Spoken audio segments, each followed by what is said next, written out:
Now in movement, when you move, as I was saying, as an offensive player, they want to attack the front foot.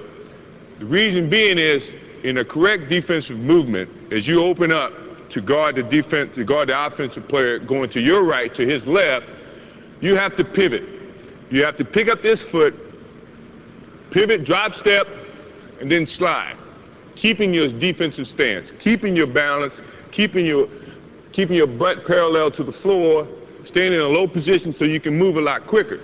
Once you come out of your position and stand up, you got to go back down here before you move again. So most defensive coaches try to get you in a nice little balance where your butt is parallel to the floor and you're on the balls of your feet. Your hands are mirroring the basketball, your left is here flicking at the basketball. When you open up, you stay in that stance, step and slide. That's step and slide. That is the way you try to maintain a certain defensive position against an offensive player. Once you come out of that position, you're in a very vulnerable position because now you got to get back into that position and then react to the offensive player. Now you see why it's a lot of work. And no one likes to do it, but yet, if you're going to be a complete basketball player, you got to be able to play both ends. And in playing both ends, you can't just score, you got to be able to play defense as well. Now, I'm going to bring my offensive player out here. Now I'm going to look at his stance, I'm going to look at the way he's positioning the ball.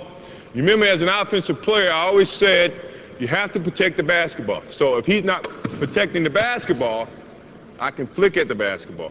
So you look for that. Now if he is protecting the basketball, that means he's pretty good. He knows his offensive moves. He's trying to really dictate what I'm trying to give him or force him to go.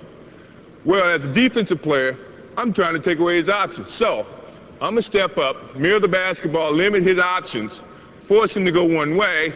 That way I can slide a lot easier going this way if I can feel I can influence the offensive player to go this way and keep him going that way, and then I'm more or less guarding the player, guarding the offensive player. If I can do that, my job is done. If I can limit his options. Now, if he's a good offensive player, he wants to maximize his options. He may want to attack this front foot, which in essence now, if he comes this way, I got to drop step, slide, not coming out of my defensive stance because now I'm giving him the advantage because I got to get back in my stance to slow him down and get back in front of him. So, as a defensive player, you got to work hard. You got to work hard to take away his options and limit his options. But at the same time, when he attacks you, you have to be in a good enough position to play good, solid defense. You should never come out of your stance. You should always be in your stance on the ball of your feet.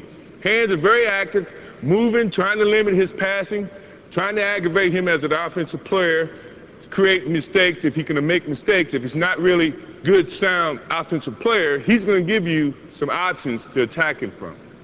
You just have to pick those options carefully.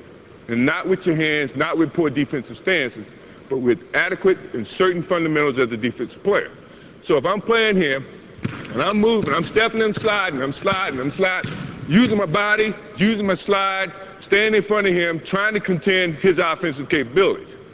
And then when he starts going different directions, I'm still stepping and sliding. Still stepping and sliding. I'm always balanced. I'm always on the ball of my feet. All right? Takes a lot of work. No one says it's going to be easy, but to be a complete basketball player, you got to be able to play defense as well.